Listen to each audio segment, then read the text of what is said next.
remember for nutrition for the entire race, you probably don't need, your body physiologically doesn't need anything.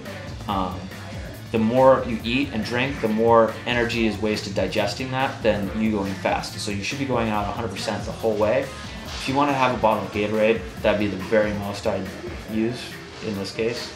Unless this is like, for some people that are looking to finish this event, I think you're looking to go really fast. So the more stuff you eat, the slower you're going to go. Your body just has to divert energy from running, biking, and swimming to digesting. So even with water. Even with water. I'm not a big fan of like riding nutrition around a race course. A lot of people, you know, they bring 2 gels and 2 water bottles and a bar, and especially in this case, you really don't need it. And you don't need to like drive it around. You know, a water bottle is heavy. It's a lot of extra weight, especially for something short and fast where you're 100% effort. It's going to slow you down. So, you know, maybe one bottle full of your favorite electrolyte solution would be a good idea. What do you usually use for nutrition? Mainly Hammer. Yeah. But I'm kind of lazy with that, you know, whole nutrition stuff. Like even a like a Hammer gel in your water bottle with the regular water, that'd probably be way more than you'd ever need, and only half full. The hard part for you will just be picking up, getting going at that all-out effort and maintaining that the whole way.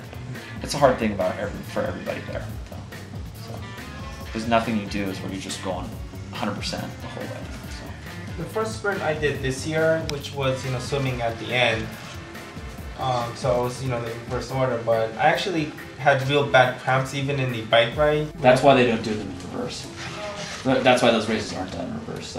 So that won't be an issue for you in this race, because it's so much less impact on your legs that cramping won't be an issue. But that's typically why they don't do it backwards, because you can't swim hard after hard exertion running, and especially hard exertion biking your legs. Everybody's legs cramp up.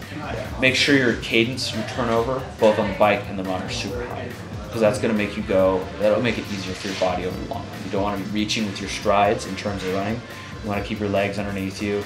High turnover, landing on the midfoot if possible, if that's normal for you. And then the bike, same thing, at least 90 RPM. The higher your turnover is, the less work it's going to be on your legs, the more maintainable the effort is. You don't want to be reaching with your feet and landing on your heels. You want to make sure like your system's ready to rock and roll. That long warm-up is really important. Eating light breakfast, no nutrition during the race, getting into a rapid sprint type pace from the start all the way to finish. You know, Ironman, you can kind of get out on the run, get your legs stretched out, and then kind of ease into going. Part of this is like, you run down that hill, you got to go as fast as possible the whole way. And keep your equipment to a minimum. Like simple. So keep up, I guess, obviously your toolbox and everything, because if you get a flat, you're basically finished, right? Yes. You're not going to fix the tire. Yeah. Do you have race wheels for your bike at all? I do, but I just bought them and I found out, you know, it was the ones where you can't change the tube in it, the clincher type, was it? I'd always run brand new tubulars on those. I change them out once a year. I put like a sealant gel inside the tire and just buy new ones every year. And I don't, even up to a half Ironman distance, I don't carry a spare. If I'm flat, I'm just kind of done. So tubulars are supposed to be faster than clincher tires, which are your regular bike tires. And they're also much more resilient to flats. You can almost ride a tubular when it's almost totally flat. You can still ride it, it'll still work okay. Yeah. And most of the pros ride tubulars on their bikes. So that's changing a little bit because of the clinchers. You can now get higher pressure clinchers, but it's a good setup. For this type race, I think your standard triathlon, you want to use a deep dish on your front wheel, which would be somewhere between a 40mm deep dish to an 80mm deep dish.